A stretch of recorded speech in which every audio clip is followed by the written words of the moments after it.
Non, c'est pas moi en fait. Non, non, c'est pas moi, c'est... Tu vois, c'est pas moi, regarde, c'est elle qui se liche la gueule. Hein, moi, j'ai pas pour habitude de faire ce genre de choses. Vous êtes casse-couille, vous aussi, à tout le temps vouloir boire comme ça, là. Merde, hein.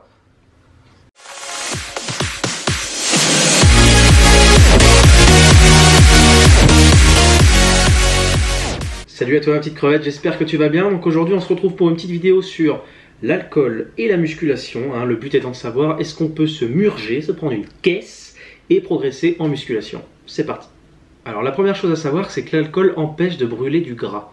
En fait, quand tu consommes une quantité d'alcool assez importante, tu as le phénomène de lipolyse, donc c'est le fait de brûler des graisses, qui s'arrête le temps que l'alcool soit traité par ton organisme.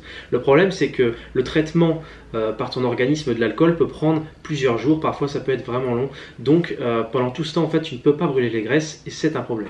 La deuxième chose assez importante à savoir, c'est que l'alcool déshydrate. Ça a été asséché comme un porc, t'as super soif. Bah voilà, et le problème c'est que le fait d'être déshydraté, ça a plusieurs conséquences. La première chose du coup, c'est que ça perturbe la synthèse des protéines. La synthèse des protéines, hein, qui est le processus de reconstruction musculaire après une bonne séance. Du coup, c'est assez emmerdant parce que tu ne reconstruis pas suffisamment pendant ton repos à cause de ça. Donc la deuxième chose, c'est que ça perturbe la production d'ATP.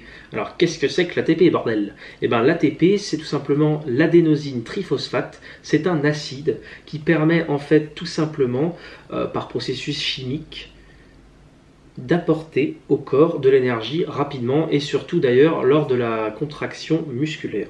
Alors maintenant, autre chose concernant les hormones. Donc il faut savoir que l'alcool réduit la testostérone. Hein, je ne vais pas te refaire un rappel là-dessus, mais c'est quand même une hormone complètement essentielle pour la prise de muscle, hein, puisque c'est l'hormone mâle. Et ça réduit également la production d'hormones de croissance, tout simplement parce que cette hormone, l'hormone de croissance, hein, qui est sécrétée principalement pendant la nuit, eh bien, lorsque tu vas boire avec une certaine quantité, eh bien, forcément, ton sommeil va être beaucoup moins récupérateur, tu vas moins bien dormir et donc tu vas moins sécréter d'hormones de croissance. Concrètement, tu l'as dans le cul, quoi. Tu sécrètes beaucoup moins d'hormones, donc la prise de muscle, que dalle. Alors ça s'arrête pas là, hein, malheureusement. Donc il y a aussi le fait qu'on a une mauvaise récupération globale. Hein. Si tu as fait une très grosse séance et que tu te murges juste après, bah, ta récupération va être très loin d'être optimale. Donc c'est assez emmerdant, surtout si tu as une autre séance qui t'attend derrière. Donc la dernière chose du coup qu'on va voir sur l'alcool, eh ben, c'est tout simplement ce que ça provoque les lendemains aussi de soirée, hein, comme on appelle la gueule de bois, hein, hangover en anglais. Donc c'est tout simplement les nausées, les envies de vomir, le mal de ventre. Et le problème c'est que ça t'empêche de manger correctement. Et si tu as une diète à tenir, le lendemain tu l'as un peu dans le fion, quoi. Donc tu galères et puis c'est assez emmerdant. Donc maintenant pour conclure, est-ce que on peut consommer de l'alcool et faire de la musculation? La réponse est oui quand même, hein.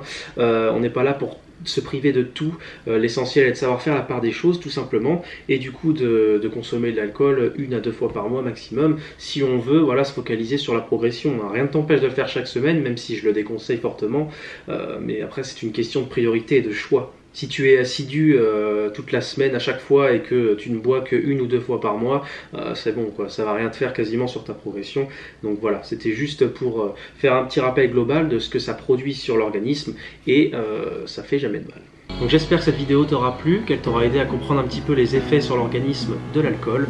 N'hésite pas à liker, à commenter, à partager, à faire ce que tu veux avec la vidéo.